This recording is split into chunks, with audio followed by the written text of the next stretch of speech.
Season 2 off with a roaring vengeance. Ruby Life Pool giving us the funny moments many crave and desire, but it's not all fun and games. We also have ridiculous bugs that should never exist in the video game. Welcome back to Nelthuris. Chargath, the most bugged boss ever, has returned for another hit factory that is Season 4. Now, I already made a video on this fella in Season 2. I'm going to show you a video from 10 months ago, real time. This was a long time ago. Blizzard has had plenty of months to fix this problem now. Here's what it looked like 10 months ago. Where are the chains?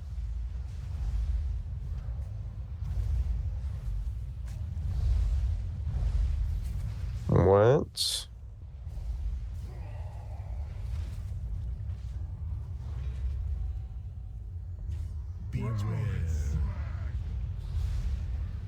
I have never seen that. Yeah, same, because nobody should ever see that. That should never exist. So you would think that, like, you know, in a year, the dungeon has gotten some changes, it's gotten some fixes, it doesn't have these problems anymore. They did, to their credit, make some big changes to the encounter, and I honestly think that might be a response to some of the bugs. People isolated that specific issue that we showed in that clip right there down to something small, but it was repeatable and it was obvious. It's because somebody, when the chains were supposed to go out, went invisible. Oftentimes a rogue, obviously a hunter could too, maybe a mage, stuff like that, and then it would bug it out and not put it on anyone. People claim that this would happen every single time. Obviously I never tested it, but this is a going idea that that wasn't even really a bug that Blizzard could have predicted, because you obviously are not normally going invisible when the chains go out, and they were just unable to fix it in Season 2. Now, I haven't seen that specific issue happen, but it would not be Chargath if we didn't run into an even weirder problem. Here is the footage we're going to be looking at today from Season 4. So the big change on the fight is that there's not that little red circle around it, so people are not necessarily now being like forced into doing the chains the same way they used to be doing, where the tank would have to constantly kite the boss and melee would have to avoid it. Now you can do this, where the boss kind of stays still and the people bring the chains to the boss. I think it's a much more comfortable option, but then when this happens, you don't really know what's going to happen afterwards. Now, I've watched this like multiple times and I have no idea, like I cannot identify any actual thing that causes this bug. I have no idea what could occur here, but yes, the 3 chains do go out this time, so that is normal, how it's supposed to look. 1 chain gets popped instantly, and then the other 2 chains kind of, you know, do what we're talking about, where they're kind of positioning themselves in a way that they can hit the boss. And then, as you see, the boss does not end the fixate mode. I cannot tell based on this UI if he is actually like stunned and he has the debuff on him or anything like that, but he's literally just standing there. He still has the fixate line on the tank. He's just staring at the tank. He's actually still like moving a little bit too when the tank kind of shuffles there, and it's just going on the whole time. Like, he never does another mechanic until it is time to do the actual chain phase again. Look at this, is going on the entire time. That's like a full minute. Okay, he's gonna do the fiery focus again, and he just forgot to put chains out. Like, wow, what an insane bug. I honestly am flabbergasted, because the video that I showed you the clip from before, it is not just that bug. Like, there was like 3 different bugs just in that video, and then people submit me like 2 more in that season. It is the most bugged boss ever, and I mean, I'm not even sure there's a close second at this point, because this is like 5 or 6 different unique bugs. Now, when the guy fails to have the chains broken, it's really, really, really bad. He puts his incredible dot on every single player, but in low keys, like this is an 8, it's not even that low, but like, yeah, they can survive it, and they actually do survive it. It is a tyrannical as well, and the healer is the main one who dies, but like, yeah,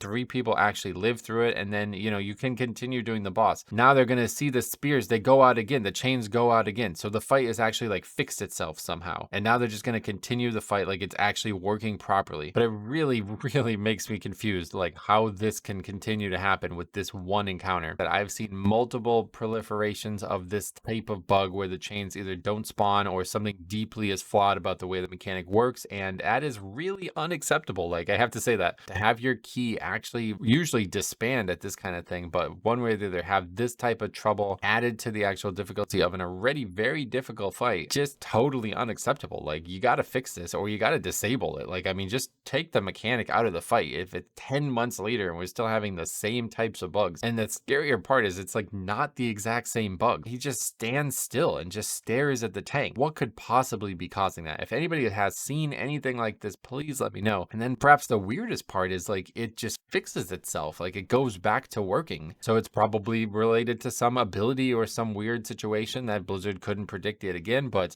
we are week 3 into a season that honestly is probably not going to last that long. These types of changes, man, like if this happened on the grand stage at like the MDI or the Great Push or something like that, what would be the result? I know I've heard about these types of bugs before at these events, and I think they like are forced to remake the dungeon. They do it again or something like that. But man, what an awful, awful look. It's a dungeon that already has been nerfed in such a way that I think has really taken a lot of the fun out of it. The chains, ironically, not these chains on the boss, but the ones previously to it, used to be such a fun component of the dungeon. I absolutely loved it. It was so encouraging as a tank to be able to pull like absolutely massive and just watch your group actually just use all the chains well and just instantly delete everything. It felt so empowering because as a tank, I knew that if I could actually survive a giant pull, like we'd be cutting like 7 minutes off the dungeon, right? With some of those pulls we used to do in season 2. I'm not necessarily surprised that they removed the chains, but I'm more surprised at how voraciously they nerfed them to the point now where they are just useless. Like they actually almost don't do anything. And apparently like top groups are just skipping this area now because the mobs in this area are very dangerous. So this is a huge, huge failure from Blizzard's development team. I don't understand how this kind of stuff happens. And I think like you turn one of the coolest dungeons into one of the worst and you just continue to let this bug just cause havoc, like just ruining keys. I think one thing to also consider is like it's not a guaranteed wipe, and there are people probably experiencing this bug and not even realizing they're experiencing it and thinking something just went wrong with the mechanics, and they are just healing through it and surviving it. Like this group, like they survived that mechanic, they can continue on. Seemingly they're going to kill the boss. The tank can really solo save this too. It's actually a very easy solo save boss, especially as a blood DK, because that magic dot we were just talking about, you can simply just AMS that and then nothing actually happens and you just solo save it easily. So it's a very survivable failure, but it is not something that should ever incur in a Mythic Plus dungeon. Otherwise, season 4 has been a banger so far, man. Keep sending them in. If you guys are out there running low keys or really any keys and any hilarity is occurring, please think of me, send it in. I'm not opposed to doing reviews of zeros if you guys are running into funny moments. I've heard a lot of crazy stuff's going on in zeros now. A lot of people are sending me clips of like people doing really, really bad damage. I mean, unfortunately, that's just not even video worthy at this point. That's happening so frequently, like so many runs, even in the higher keys we've been doing. It's just like one guy just straight up getting gapped by the other two people, like 150k overall below another guy. This is happening very frequently this season. But yeah, genuine funny moments, obviously send them in, man. I can't wait to see all this stuff, man. It's been a crazy moment hit factory so far. We'll be back Tuesday. Hopefully no problems with the servers. Tuesday and Wednesday, we're going to be doing more keys. Hit that fortified week kind of hard. And then Thursday is Mop Remix. And if you guys aren't aware, I have huge, huge, huge plans for Mop Remix on the second channel. That's going to be in the description there if you guys want to check that out. I'm going to be streaming on Thursday, Friday, maybe push to Saturday again. We'll see how long it takes my Death Knight to get to max level over there. But I want to get a lot of those cosmetics. So hopefully that's going to be really enjoyable. Then after that week, we're going to try to stick to the normal schedule of multiple streams on the main channel and probably just do the leveling content on the other channel in the mornings like we've been doing. But yeah, thank you for watching, guys. Season 4 obviously has been great. Hopefully you guys saw yesterday's video as well. Otherwise, stay tuned for more streams coming soon. Thank you for watching. We will see you guys in the next video.